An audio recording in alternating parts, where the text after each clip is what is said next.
When you started podcasting, things were different. Maybe a little, maybe a lot.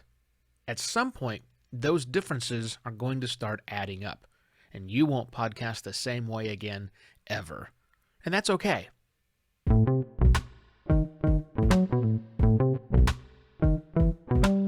Hello and welcome to another Podcast Pontifications with me, Evo Terra. Change comes for all of us at some point.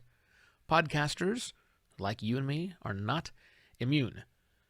Those that are providing services to podcasters like you and me are not immune. And those providing services to podcast listeners aren't immune. Which means that, if you think about it, not even podcasting is immune to change.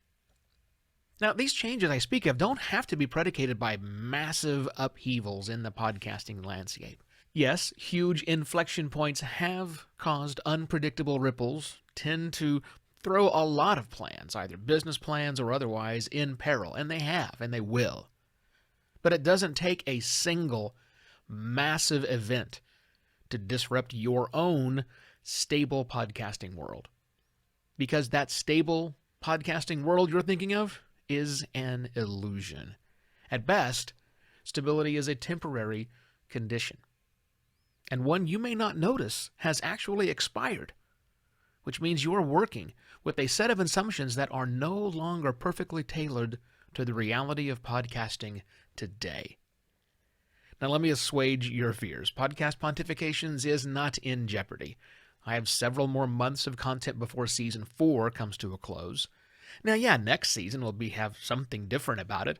I mean, have you not been listening for the last 4 seasons? I change something every time I do this, so you should be used to that by now.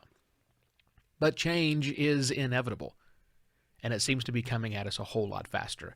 I point to a couple different indicators when I say that the rate of change in podcasting seems to be accelerating.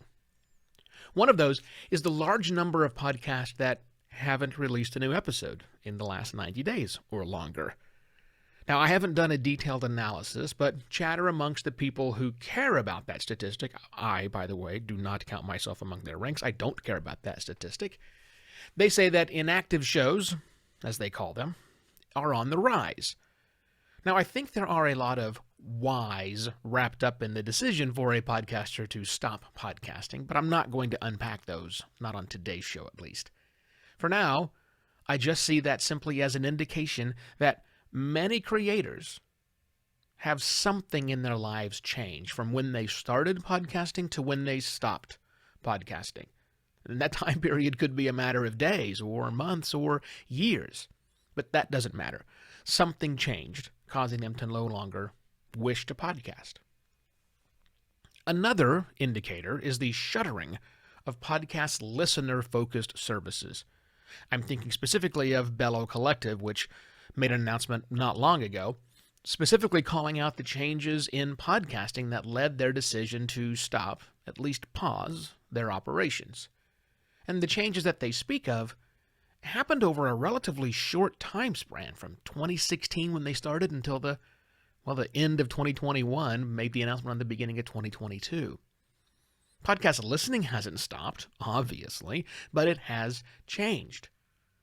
And the way we listen, the way people listen, perhaps why people listen, is changing.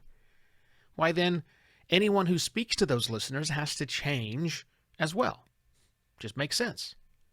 And finally, because I'm trying to keep this short, there are lots of others I could get into, there's the consolidation of podcaster-focused services. Not just the big mega mergers that are minting millionaires to people who did a great job with their product or service and probably deserve to be rewarded for their efforts. No, not just them, but also the lower level players who had an interesting idea for a product or a service, ran it as a company for a while, maybe on the side, and then, for a multitude of reasons, wound up either selling that product or service or just rolling that product or service into another product or service so the original creator of that could move on to do other things without causing their users too much frustration. Now, if there's a takeaway in all of this, it's simply that this is a reminder that change comes for us all. in podcasting, in life, in business.